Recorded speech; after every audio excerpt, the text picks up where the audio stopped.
ֆիզիկական եւ հոգեկան առողջության հիմքում բժշկական գրագիտությունն է։ Ես առողջ եմ, երբ տեղեկացված եմ։ Ողջույն բոլորին, Հանրային ռադիոյի ուղիղ եթերում ենք, ես առողջ եմ հաղորդման շրջանակում, ձեզ համար առաջիկա 30 րոպեներին կաշխատի Լուսիկ Քոչարյանը, նշեմ բոլոր տարբերակները, որով կարող եք մեզ հետևել, ինչպես միշտ, դրանք են arm.radio.am կայքի on-line ռեժիմը, live stream-ի տարբերակը եւ դիտելու եւ լսելու հնարավորություն կա։ Տեսագրություն ձայնագրությունները տեղադրվում են նույն կայքում, ես առողջ եմ բաժնում եւ իհարկե հրավիրում եմ Facebook-յան հարթակ, այստեղ live stream-ի տարբերակով մեզ կգտնեք Հայատար գրված Հայաստանի հանրային ռադիո Facebook-յան էջում եւ կկարողանաք դիտել, լսել, հարցեր թողնել դեպ մեկնաբանությունները բաց են, ես հետևում եմ եւ կավելացնեմ հետաքրքիր հարցերը մեր այսօրվա հյուրի համար նախատեսված հարցերի շարքին, իսկ դրանք շատ են։ Ներկայացնեմ ում հետ ենք զրուցելու երկուսով հոգեբանական մասնագիտացված կենտրոնի մանկական հոգեբան Վարդուհի Տիգրանյան, ողջույն Վարդուհի։ Բարև ձեզ։ Շնորհակալ եմ կրկին հրավերն ընդունելու համար, ձեզ հետ հաճախ անդրադառնում ենք այսպես երեխաների ծնողավարական խորհրդատվության վերաբերյալ շատ արդիական հարցերի, կարծում եմ եւ այսօր բացառություն չէ, որովհետեւ երեխաները հաճախ ստում են եւ մենք փորձելու ենք այսօր տարիքային հատվածներով կամ պատճառները խմբավորելով հասկանանք թե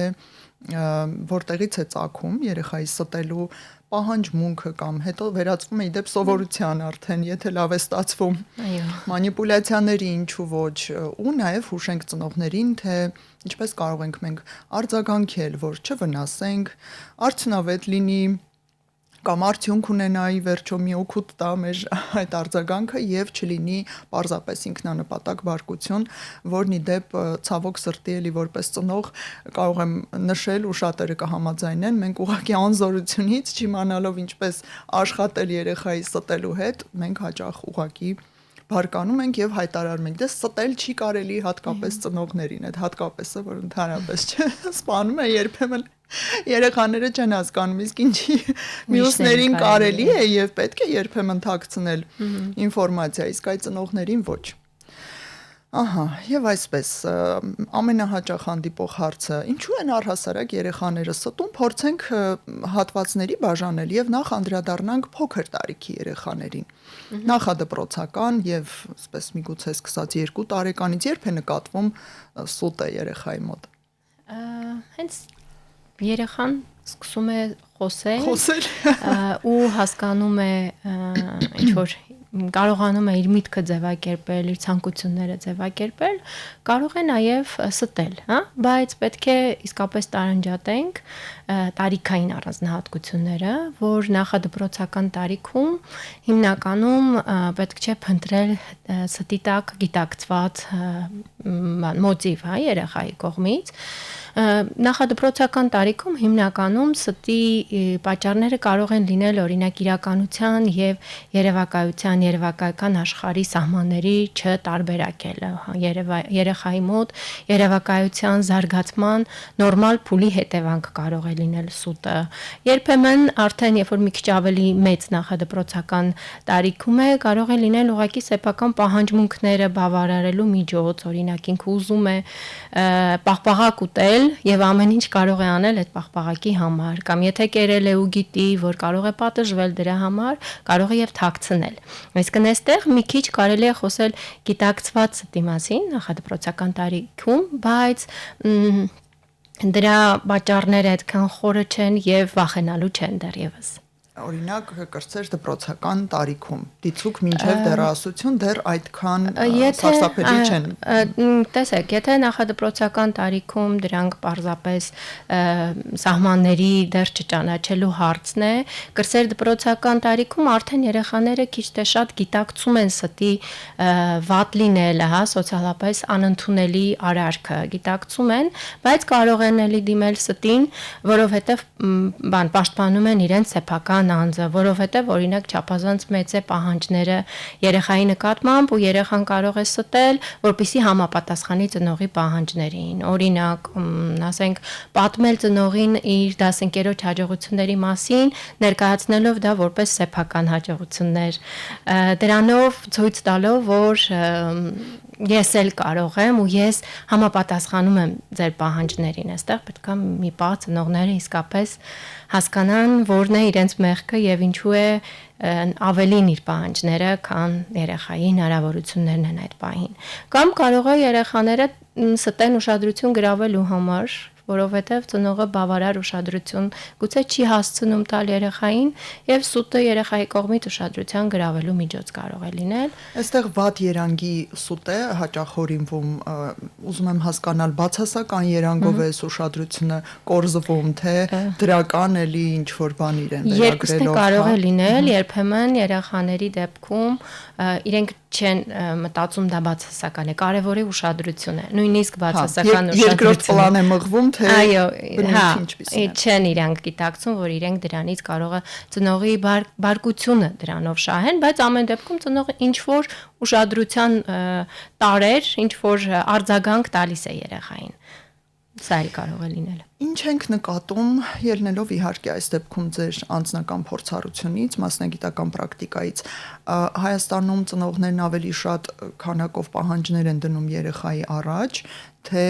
ավելի շատ չեն հասցնում ուշադրություն դարձնել, որովհետև եկեք ընդունենք, որ այս երկու կատեգորիաները մի քիչ հակասում են, այսինքն եթե դու շատ մեծ եւ լուրջ քանակի որակի պահանջներ ունես երեխայի առաջ դրված, ենթադրվում է, որ դու շատ ներգրավված ես եւ նա ուշադրության կարիք չպիտի ունենա, եւ մյուս կողմից մենք ունենք, որ երեխան ուշադրություն է փորձում գրավել։ Գիտեք, իրականում դրանք կարող են իրար բացարձակ չհակասել։ Ոչ, որովհետեւ հատկապես զբաղված ծնողները եւ ովքեր որ ֆինանսապես նաեւ ապահովված են, իրենք կարող են տանել տարբեր խմբակներ երեխեքին ու այդ ամեն ինչը կազմակերպել, որ տանեն իրենց վարորդները, իրենց օգնականները, դայակները, այո, ուղարկել եւ պահանջել նաեւ երեխայից, որ ինքը պետք է այդ ամեն ոլորտում հաջողակ լինի, բայց փաստացի ծնողի իր ներկայությունը շատ չապահովի երեխայի կյանքում։ Այսինքն պահանջի շատ, միևնույն ժամանակ չտալով այն ուշադրությունն ու սերը, որը որ հենց իսկապես երեխան ուզում է ծնողից։ Փաստորեն այս երկուսը չեն հակասում եւ հաճախ նաեւ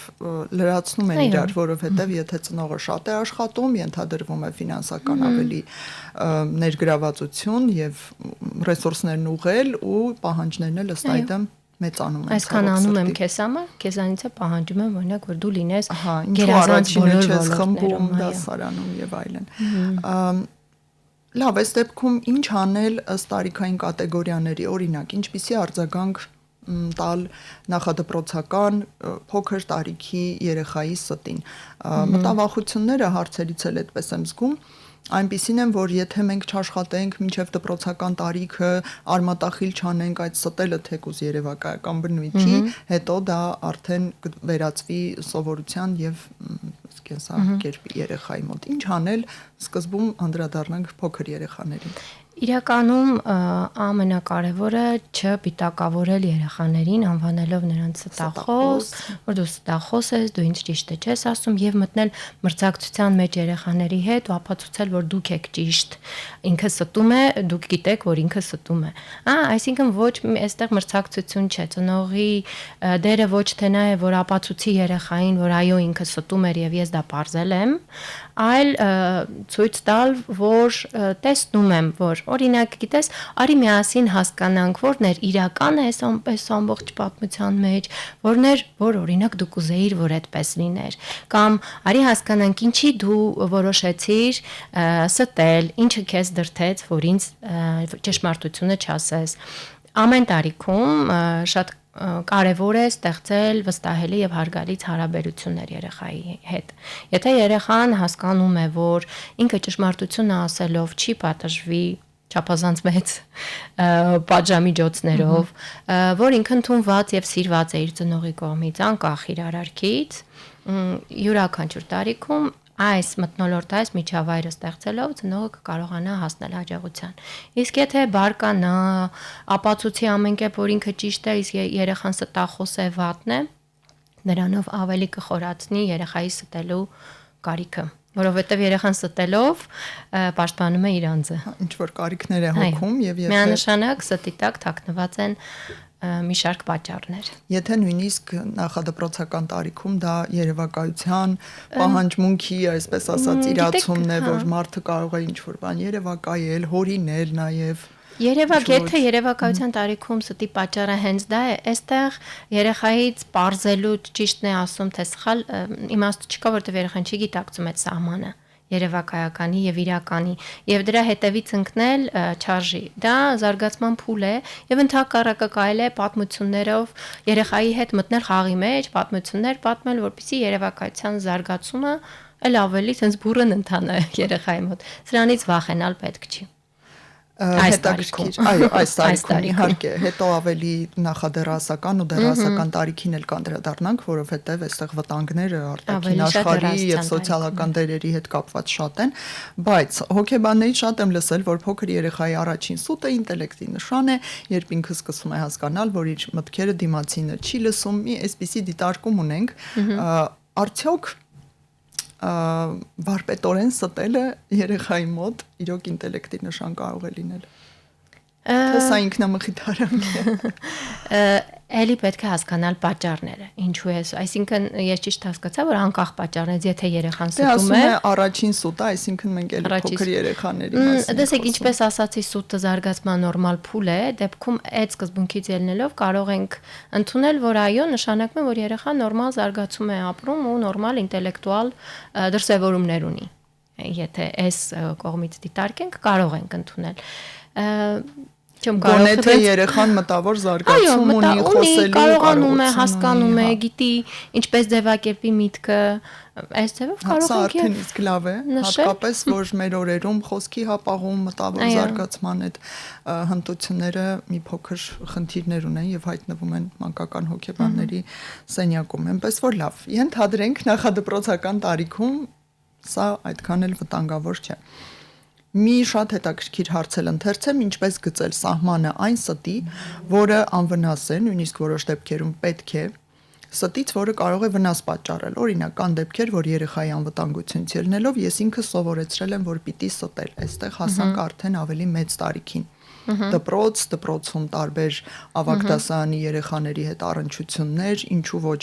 դրսից մտնող օտար մարդիկ, ընդհանրապես փողոցում, հանրային վայրերում շատ են լինում։ Երբեմն պետք է թաքցնել կամ ստել։ Ինչ անենք այս դեպքում, ինչպես սովորեցնենք երեխային։ Տեսեք, այստեղ ոչ թե մենք սովորեցնում ենք երեխային ստել, այսինքն ճաշտենք, որ հենց իրեն սովորեցնում ենք ստել, այլ դրա հետ մեկտեղ մենք երեխային տալիս ենք ինքնապաշտպանության մեխանիզմներ։ Շեշտը դնում ենք այստեղ, այսինքն որոնց մեջ կարող է խոսվել նրա մասին, որ քեզ պաշտպանելու համար, երբ որ կա այսպիսի վտանգ, սա կարող է դառնալ պաշտպանիչ, քեզ պաշտպանելու միջոց։ Եթե մենք այս շեշտադրումն ենք տալիս հարցին եւ դա չենք վերագրում որպես սուտ, ստախոսություն, սուտը որպես դրական երևույթ, ապա միանշանակ կարող ենք որպես պաշտպանող միջոց, միանշանակ կարող է եւ որոշ դեպքերում փրկել երեխային վտանգներից։ Քանզի դուք շատ հաճախ եք առնչվում ընտանիքների եւ երեխաների հետ կապված խնդիրների, կարող եք օրինակ 1-2 օրինակ բերել, թե որ դեպքում երեխան թաքցնի իրականությունը արտաքին աշխարհի հետ շփումներում, որոնք են ըստ ձեր պրակտիկայի ավելի վտանգավոր։ Նկատի ունեք։ Դե օրինակ ես իմ դիցուկիմ երեխային ասում եմ, հաստատ երբեք մի ասա։ Կամ եթե վտանգ ես զգում, ասա մամաս էստեղ է, հեսա մոտենում է, օրինակ դա ակնհայտ սուտ է։ Կարող եք դուք ամենատարածված այսպիսի դեպքերը նշել, որպես խորհուրդ, որպես ուղղորդում։ Նորից կնշեմ նույնը ասելով, որ ձեր թվարկած երկու օրինակն էլ հենց ինքնապաշտպանության տարբերակներ էին, հա, որովհետև մայրիկը այստեղ է, նշանակում է, որ ես պաշտպանված եմ։ Մենակ չեմ, մայրիկս կգա կամ հասցեն չասելը, ինչ որ այդ ստախոսություն չի, այլ էլի անվտանգության կանոններ են։ Իսկ այն շեշտը դնելով անվտանգության եւ ինքնապաշտպանության վրա։ Յուրաքանչյուր դեպք Սա նորմալ կարող ենք դիտարկել ծնողի կողմից, եթե ծնողը երեխային հստակ ասում է, գիտես, այս դեպքերը ստելու վտանգավոր են, իսկ սրանք հակառակը կարող են պաշտպանել։ Այո, այստեղ ես հասկանում եմ մտավախությունը, գուցե ծնողները մտածում են, որ դա կարող է դառնալ սովորություն ու երեխան սկսի կիրառել հենց իր վրա, հենց ծնողների վրա։ Այստեղ պատճառը ոչ թե նա է, որ ծնողը իրեն սովորեցրել է ինքնապաշտպանության ձևերը նաև ստի մեջ փնտրել երբեմն, այլ պետք է փնտրել ուրիշ տեղեր։ Եթե երեխան սկսել է ստել ծնողին եւ դա ավելի հաճախ է անում, պատճառը դա չէ, որ ծնողը ժամանակին իրեն դա սովորեցրել է այդ կոնտեքստում, հա, այլ պատճառները պետք է հասկանալ այլ տեղերում փնտրել։ Կարա լինի արդեն մի քանիսը նշեցի, հա, ուշադրություն գրավելը կամ սեփական տարածքը պաշտպանելը, երբ որ ծնողի կողմից շատ մեծ վերահսկողություն է լինում, սա ավելի շատ բնորոշ է դեռահասության տարիքին, բայց կրծեր դպրոցական տարիքում է կարող է պատահել, երբ որ սկսում են դեռահասները ստել կամ թաքցնել որոշակի իրողություն ծնողներից, պաշտպանելով սեփական տարածքը, սեփական անձնային տարածքը պաշտպանելու համար, երբ որ ծնողները շատ մեծ վերահսկողություն են դրսևորում դեռահասի անձնական կյանքին։ Դե տեսեք, եկեք նաև դիտարկենք ծնողի տեսանկյունից։ Դեռահասը դեռ չունի բավարար հմտություններ նույնիսկ տարբերակելու, որ երբեմն տարբերակելու, թե որ անձնական տարածքի որ հատվածը պաշտպանելն է, շատ վտանգավոր, եթե ծնողը չիմանա, նա դեռ չի տարբերակում։ Եվ այստեղ ստացվում է, որ ծնողն ուզած-չուզած պետք է որոշ դեպքերում այդ տարածք մտնի, որոշ վերահսկողություն իրականացնի։ Ու բողոքը ես նամակներից եւ նաեւ կոմենտներից այդ պահն եմ զգում, որ բա ինչպես լավ դեռահասին մենք մեր պարտավորությունը, մեր ֆունկցիան է հետևել իրենց անվտանգությանը, բայց իրենք կարող են շատ վտանգավոր առաջարկ կամ գործունեություն թաքցնել իրենց ընկերոջ կամ այլ մեծահասակի կողմից առաջարկված Այս դեպքում բա մենք ինչպես պաշտպանենք երեխային։ Իրականում այո, միանշանակ ընդունում եմ այդ մտավախությունը կարող է լինել ծնողի կողմից։ Դեռահասների հետ յուրաքանչյուր հարցում հնարավոր է վերահսկողություն սահմանել միայն իրենց հետ վստահելի հարաբերություններ կառուցելով։ Եթե կա ծնող-երեխա վստահելի հարգալից հարաբերություններ, ապա դեռահասը վտանգավոր բաներ թաքցնելու ծնողից դրա կարիքը սովորաբար չի ունենում։ Չնայած որ ես չնշեցի դեռահասության տարիքում ստի պատճառների մասին, որոնք կարող են լինել, դրանցից մեկը կարող է լինել օրինակ հասակակիցների ճնշման հետևանքով սուտը։ Օրինակ կարող է դեռահասը ստել, որովհետև ուզում է պահանջել են իրենից, հա, կամ ծնողներին ստել, որովհետև իր ընկերներն են օրինակ պահանջել իրենից եւ հակառակը ստել իր հասակակիցների շրջանում, որպիսի հեղինակություն ձեռք բերի, հա, որպիսի ինչ որ կարևոր թվա եւ իրան ընդունեն այդ միջավայրում։ Այս մտավախությունը կա, երբ որ դեռահասը կարող է օրինակ ծնողից թաքցնել ինչ-ինչ իրողություն դրանից ելնելով։ Միանշանակ նորից նույն բանն եմ կրկնելու, եթե ծնողը ցույց է տալիս վստահություն, որ ցույց է տալիս, որ երեխան կարող է իրեն վստահել, հավատացեք դեռահասը զգալով այդ անվտանգ միջավայրը ծնողի կողմից ընդունված լինելը, ինքը կպատմի, եթե հայտնվել ինչ-որ վտանգավոր իրավիճակում։ Եթե վտանգավոր իրավիճակում է հայտնվել իր կամ իր շրջակայքի երեխաների այդ մանիպուլյացիաների, վախեցնելու կամ ներքաշելու պատճառով եւ այստեղ բարկության առիթ կա, ինչ պետք է անի ծնողը։ Զսպել բարկությունը եւ չարտահայտել այդ զայրույթը ու ինչ որտեղ նաեւ կեղծավորությամբ Ես հասկանում եմ քեզ, դու ընդունված ես։ Ուզում եմ մի փոքր մենք ռեալ սցենար պատկերացնենք, որը յուրաքանչյուրի ընտանիքում լինում է, էլի։ Գիտեք, ես չեմ ուզում, որ տենց կարծիք ձևավորվի, որ պետք միանշանակ թույլատրելի է եւ պետք է նորմալ է, հա որ դու ստում ես, բայց ու հասկանում եմ, որ ծնողն էլ մարդ է եւ ունի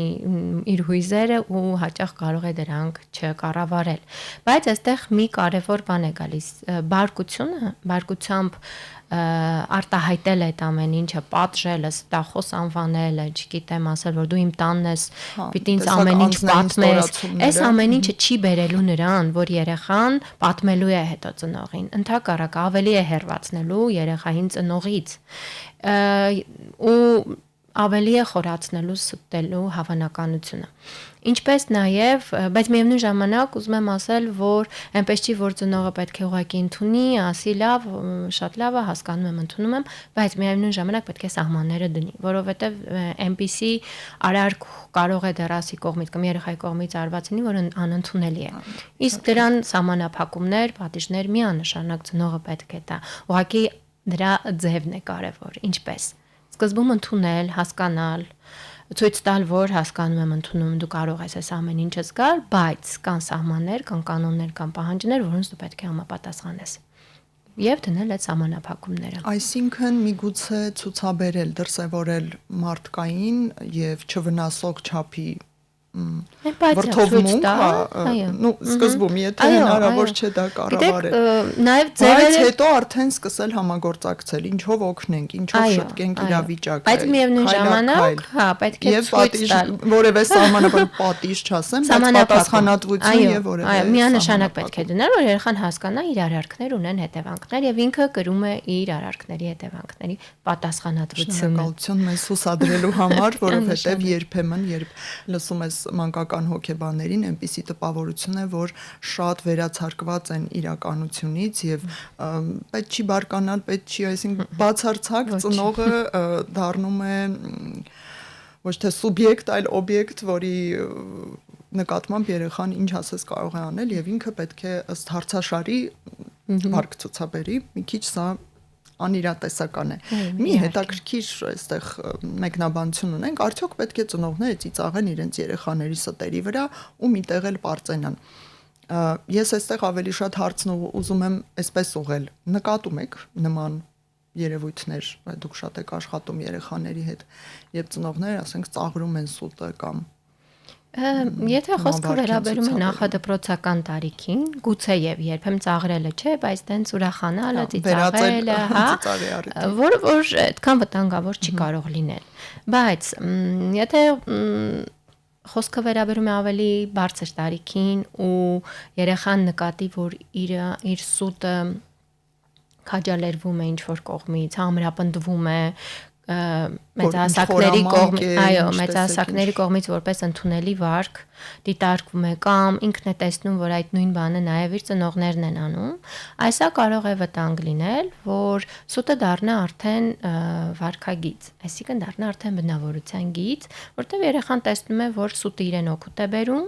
դա չի պատժվում, ընդունելի է նաև իր ծնողների կողմից, ավելին կիրառվում է նաև իր ծնողների կողմից, այսինքն իրենք էլ են ստում եւ կարող է դառնալ արդեն բնավորության գիծ, որը որ քիչ ավելի վտանգավոր է։ Մի հարց էլ ընթերցեմ, ինչպես զգալ սուտը, միմիկա, բառեր, արտահայտություններ, վարք, որքան էլ ճանաչում ենք մեր երեխաներին, մեկ է մի բան աննկատ կարող է գնալ։ Ես հասկանում եմ, որ սա շատ անհատական մոտեցում պահանջող